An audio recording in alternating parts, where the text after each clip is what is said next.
What's up, amigos? Commander Jaime here today. Today we're going to go over a Maelstrom standard deck profile today. This build's a little bit different from the most average builds, but let's dive into it. Also, I've become an official Metafy coach for Cardfight Vanguard, and so if you ever want to get one-on-one time with me to help your skill level, go ahead and book a session with me. I can help with premium format, standard, or even clans like Force and many others, and even YouTube as well. I just want to help fellow amigos and make an impact within the community itself. If you have any questions, feel free to shoot me a message too. You can use the link down below in the description to book your session as well. Also, a quick shout out to MarineWilliams. This is actually his idea that I took since the community list, and I've just been really tweaking from it. And the idea is that the ride line is a bit different than normal. So you can play whatever starter you want. I'm playing this because it's SP. And then for the grade 1, it'll be Ranker Chain. So you want to dig a little bit deeper into your deck just to get to your combo pieces. But also, since we're not playing some of the Maelstrom orders, we really don't need Teals. So you might as well take advantage of Ranker Chain. And now for the grade 2, we have Tidal Assault. So Tidal Assault, this is the only copy in the whole deck too as well. And so you're probably asking, like, it doesn't do anything on Vanguard. Why would you even put this in the right line?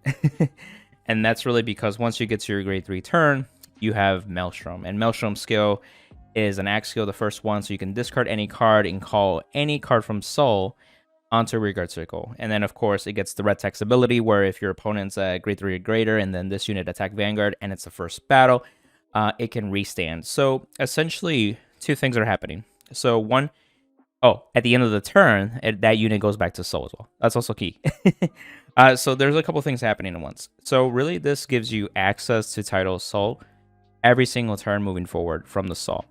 Now, obviously, that there's cards like Inland Pulse, but you really won't have Inland Pulse into the Soul till after turn 3, and so you won't see it until maybe like turn 4, for example. And you could also still use Inland Pulse later on, but just having the Tidal Assault as a guarantee, even when you go first, Tidal is still swinging in for 10, and going second, you can still use Orders and Persona Ride later on as well to help for those numbers too. But the idea is that you have a restander that can be dependable. And if you stack the first battle restand, Tidal Assault will be able to attack for 3 times in total by himself. And since you're able to attack 3 times, then Maelstrom on the 4th battle or more, when it attacks, you draw a card and retire a unit on your opponent's side. So that helps trigger the ability for the consistency, and it leaves room in the main deck too. But you can really take advantage of Tidal Assault and using cards like Nectar, for example, to not only give power, but eventually crit. 3 attacks with plus 15k in a crit on a Persona Ride turn is very scary.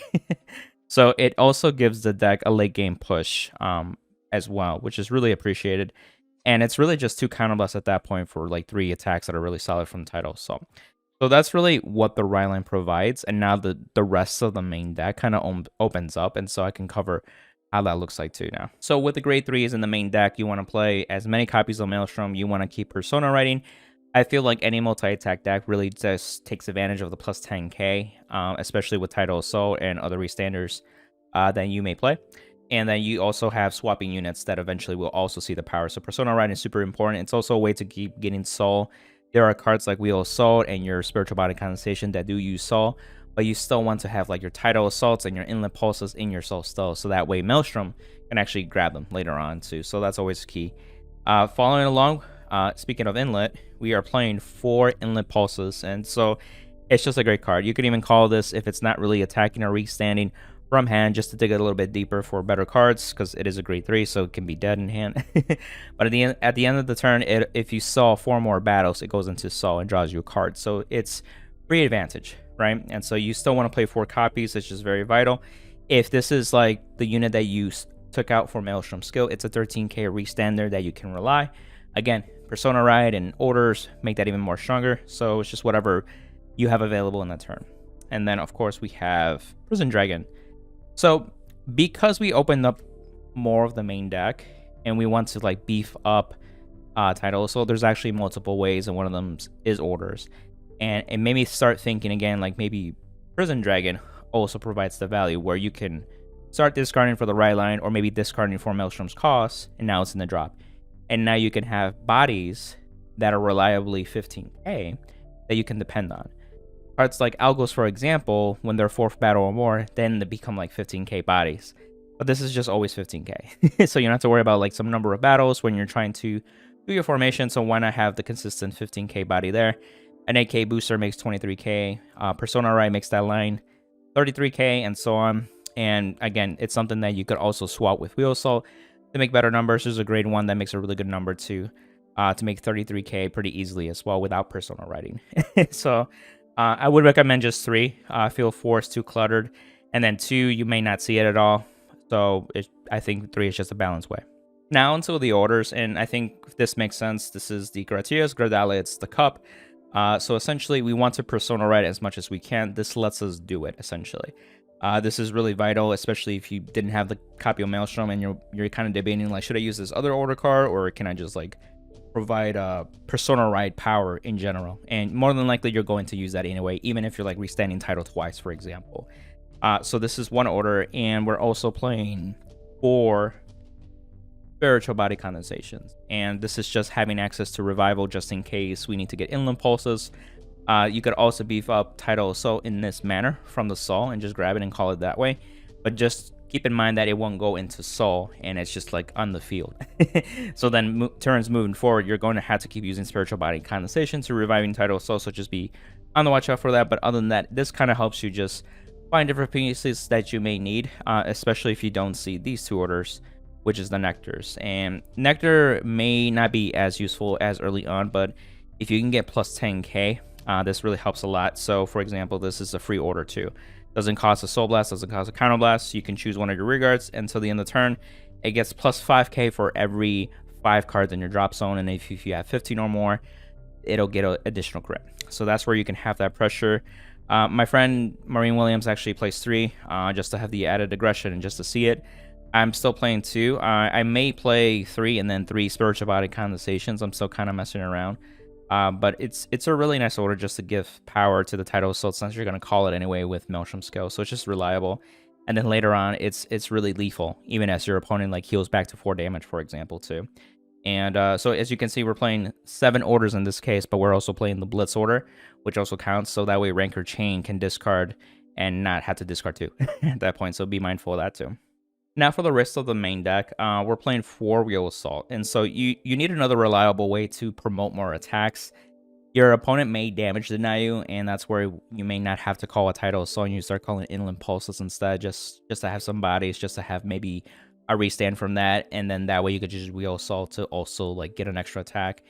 It's also, you want to have your Maelstrom reach the 4th battle, but still have a standing unit that you can still stack triggers onto, and we also just makes that easier.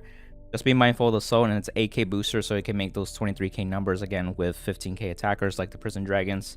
And it's also pretty good behind a Tidal Assault, so that way the last attack that you boost with it, you can start swapping the other units that you still have left over to attack as well.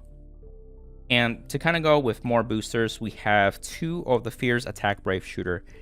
So what's really nice about this card is that you don't necessarily need it, but when you see it, you just need 1, and you just put it behind one of the columns. And so essentially your last battle, because this counts 4th battle or more, that whole column will get plus 10k. So for example, if you swapped a Prison Dragon onto the front of it, and then this is like the 5th, 6th, 7th battle, whatever it may be, when it boosts, it's 15 plus 8 makes 23.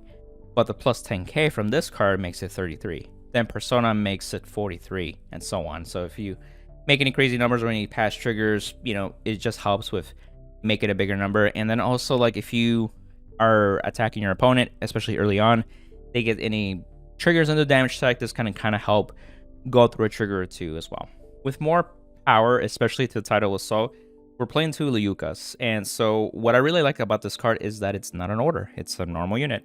In fact, you can actually revive it with Spiritual Body Condensation. So if you don't have Nectar, you can revive this card and just retire this and get plus 10k to Tidal Assault until the end of the turn. So, but if you have Nectar and you have a Liuka, that's an easy plus 20k, if not more, for that turn, outside of Persona Ride too. So just having extra cards just to easily beef up a Tidal Assault is really nice.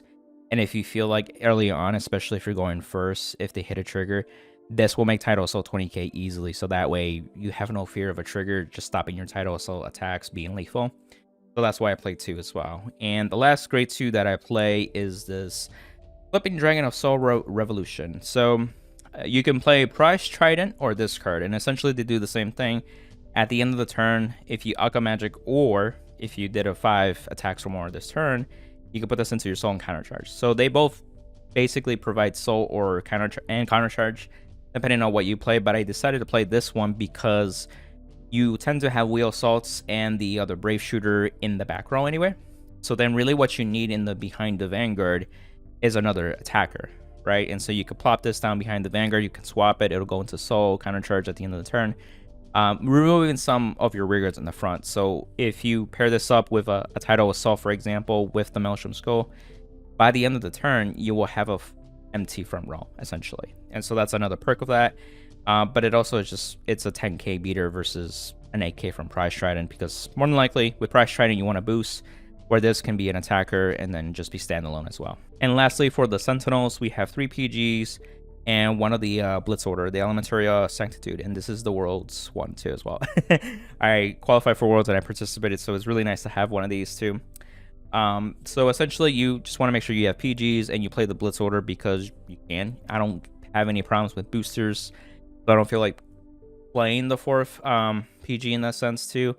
And then if you still are facing like grade 4 decks, this is just really nicely. But if you feel like it's not as useful, you can just play it for the normal PG as well, and you'll be good for at that point. And so for the triggers, we're playing 8 crit over here, as you can see, 4 normal units, and then the 4 Alanas. So these are useful to go into Soul just to build up Soul. You may not need to use it as much, but it's just nice to have an effect trigger. You want to have 8 crits just to have maximum pressure. And so because of that, we played only 3 draw with 1 Blessed Favor over trigger. Really the over trigger is your extra crit, your extra draw, your heal, and just having some draw pressure can help with advantage. You can also reduce a crit to go to 4 draw if you want to see more of your combo pieces. So if you feel like you're struggling with that, you could also bump it up to 4 draw and reduce the crits at that point too. And then lastly, it's the heals. So I'm playing the 3-1 ratio. 3 normal heals, so you have the guarantee 15k, and then we have one of the effect ones. So it just depends on your local metagame. I'm playing the crit one right now, but you could easily swap it to the one that looks for restanders. It just depends on the decks that your local metagame is playing or that you expect at a big event. So just your judgment at that point too. So I just want to show off an example play. So whether you're going first or second, I'm going to pretend I'm going second, so your opponent's at grade 3 at this point. Let's say you have 2 to 3 Counterblast open. You have some boosters that you can work with, whether you call to this turn or prior. And you have Roman Prison Dragons in the drop. You have access to Nectar. And then also you have the Tidal Assault and the Rancor Chain in the Assault. So starting your turn, you can discard maybe one of your Prison Dragons. To call out the Tidal Assault, you can call it in front of the Wheel Assault. And once you're ready to activate the order, you can give whatever plus 10k, plus 15, or maybe just plus 5. It just depends on what you have in your drop. So let's just say we just give plus 10k basis. And because of that, you can Superior Call 2 Prison Dragons. And so this is what an example field could look like for you. And for the first battle, assuming that your opponent's at grade 3, Tidal Assault can attack, and this can be 20k. It'll restand. And then this can attack for the second battle. Again, 20k.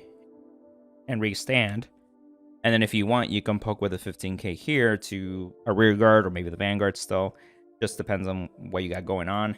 Then you can also poke with Tidal. 20 plus 8 is 28, which is also a decent number. And then this will attack. This is actually the 5th battle.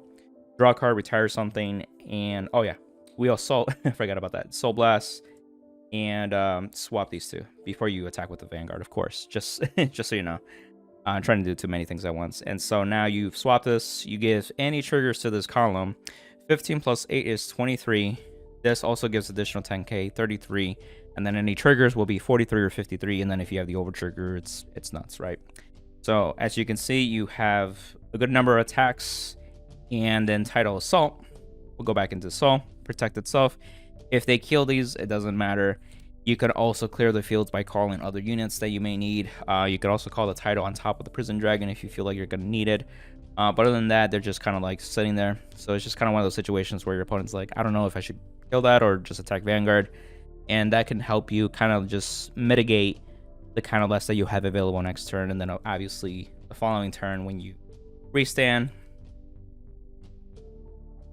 you can Persona Ray and draw a card, and then you just do it again. And let's say you got a damage too as well. And you could just do it again, but now you have Persona Ride to give power to every single attack that you have available to you as well. And again, you can use other cards like the Yuka to also beef up the Tidal Assault. The Tidal can easily be 30k if you don't even have the order, for example, too. And so you have multiple ways to power up Tidal Assault and just really take advantage of the attacks and then go back to Assault. That's really the main point. And as you can see, it can actually really push for game, especially if your opponent's at 4 damage and you play the Nectar where it gives you crit. Each attack is lethal, so it forces a lot of cards up front before your Vanguard attacks, before you attack with your other attacks as well, just leading you into a position of winning. And that's the deck profile, amigos. I hope you enjoyed it. I hope it makes sense too.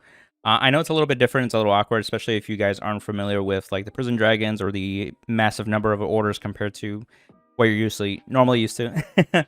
But it's really fun. I really like this build. It's a little bit different and it provides some oomph.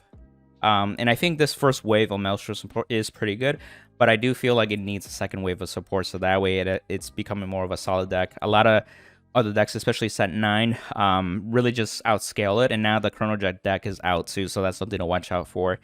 So, but if you really like Maelstrom, if you really like the Aquaforce aesthetic, this is a deck to use. You could also use Flagbird if you really want to. They're both different in the way and similar in the way. But I have both anyway, so if I feel like Maelstrom, I play Maelstrom. If I feel like Flagbird, I play Flagbird. And also, I'm not sure if you guys noticed, but Bushiroad gave me a gift, which is really humble, really appreciated, and as you can see, it's a thank you for the year. And I just wanted to use this video to also show it off, so you guys get a chance to see it as well. I mean, I made a video already of that, so if you want to see it, they even included my name and my channel, which is super awesome. A lot of other YouTubers, such as like Different Fight, Outer Orange, and a few others too, like got their own, which is really cool too. So thanks again to Bushiroad for being first class. So that's always appreciated. And if you want to support the channel, feel free to use the affiliated links, whether it be 50 Card Shop, Trading Cardman, TCG Player, or if you're interested in Metafy Coaching, I also help out with Metafy Coaching. So if you want to improve your level to the next level and also get your top in the next coming events, feel free to reach out and book your session. On to the next one, amigos.